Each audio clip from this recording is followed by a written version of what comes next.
Me and Lil Wyte dropped an album 3 years ago called No Filter. I'm here to tell y'all that in September we will be dropping No Filter too.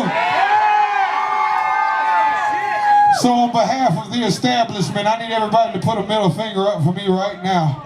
Cause fuck the establishment. Now put your middle fingers up. Hey, put your middle fingers up. Let's scream, we don't give a fuck. Screaming. We don't give a fuck. Screaming. Screaming. Hey, hey. I think we had a tour, like Alexander King had booked a tour with Lil Wyte or something, and I had seen him like right after one of his his first real big record went out. I bought his record though way back when, back at the New Life Records in West Nashville. So I knew who he was, and we connected then. And then anyways, long story made short, I went to jail when I came home. He was the first person that threw me a bone, man. You know, whenever I first came out of jail, man, in 2009, nobody really threw me a bone, man. So I just really needed somebody to throw me a bone, and he threw me one. And we started working together, and Juicy J and them produced a project on me, him, and one of Project Pat's artists named BPC out of Indiana. And the project never really got off the ground. Juicy J started really just blowing at the time. Project Pat found his second win, and DJ Paul went into full production mode. Started working, you know, they all worked separate ways at the time. It's kind of crazy to be a part of that history when I think about where I sat in that. You know what I'm saying? Like, you know, And then we just kept working, and I just always circle back around a Lil Wyte. And this time I was like, yo, let's do No Filter too, man. You know, I asked for it. A lot of people are confused as to who asked for that record and who made that record happen. I'll be the first one to say I called Lil Wyte. I'm the one to call Lil Wyte, like, yo, let's do this record. And I thought it made the most sense for not just him, but for me. I just felt like me and Lil Wyte have a good energy together, man. I enjoy Lil Wyte. And he threw me one of my first big bones, and I felt like, not like, I don't know, it's weird to talk about. I don't want to feel like I felt like I was balancing it back out, but I felt like I was in a position to be like, yo, I got some bread, let's shoot this. I got this. You know what I'm saying? Like, I felt like it was cool to come back to the table, not on some bullshit. On some, I don't need your money this time. You paid for the first record. You know what I'm saying? You know what I'm saying? Like, I get to pay for this one. If you want somebody you love, roll up that weed. I said, talk to me.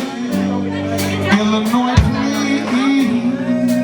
if you love someone you love, then put your hands up and sing this motherfucker with us. I hope that heaven has a smoking section. Yeah, that's insane. I hope that heaven has a smoking section. Listen to me. When it's said and done, we're all gone. I didn't think this shit wasn't supposed to happen for me, man. Listen, everything about me doesn't fit the criteria for this shit to be successful. You're supposed to be sexy. I'm not. You're supposed to give a fuck. I don't. Everything about it's just I don't match none of the criteria that it takes to make it as an artist, I would think, these days. And I did, and that just leads me to believe that if I can do this, a motherfucker can do anything. And I believe that. I didn't have nothing else to do, man. I could only do music. I wish you edit this whole interview and just put this out.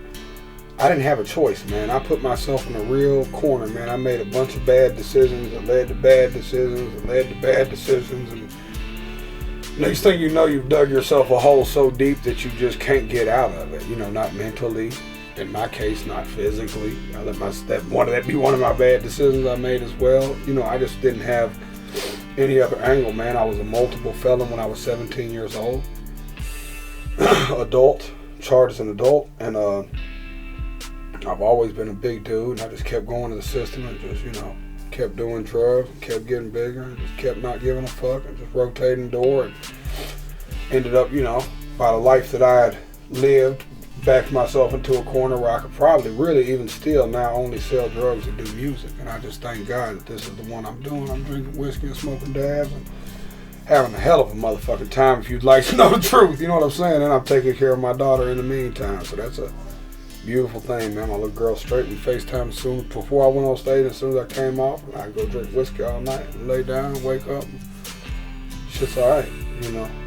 So I think the shit worked out awesome, man. And I couldn't have seen it working out no other way. If it didn't work out this way, y'all wouldn't have no clue who I was, and I wouldn't have been nobody worth having a clue knowing. If you got hurt, then fucking let that motherfucker bleed all the way through your music, because eventually somebody's gonna respect it and want to keep hearing it. You're gonna build a relationship with somebody that you connect with through your lyrics and shit. And that's my main thing, is just keep doing it.